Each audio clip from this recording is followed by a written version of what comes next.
Yo! Before the video starts, I'm a little bit sick, so if I sound kind of wacky or my voice is kind of funny, you know why. So this is the second part of the Nature Element to Worldwide series, where I'm taking a Nature Element only team to Worldwide. If you haven't checked the first video yet, I'd recommend you check that out. The video is kind of a banger, I like it, so check that one out. We're still saving up our victory stars to get Neptune, Janus, and Wits. Let's get to the start of the first match. I'll be back once we find our first match.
No biggie, no biggie. At least we got a tie, right? It's not bad at all, not bad at all.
Nice. All right, so we get the 5-0 right there.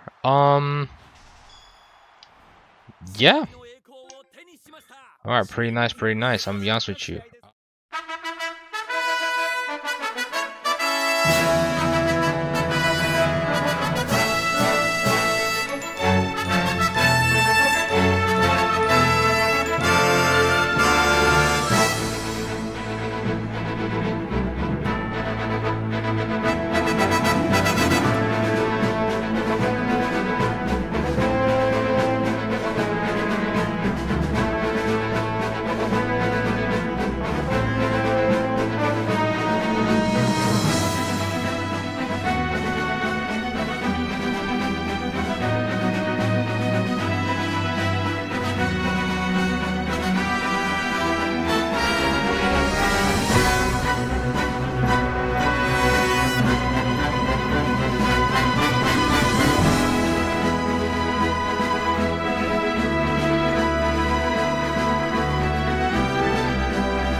Are you bugged? Oh, there you go. He conceded. All right. Well, I mean, I guess that works out, right? Checks out. Checks out. Checks out. Yeah, that is sick though. We did get Continental though. We did get Continental. It only takes 6 more matches before we get into Worldwide.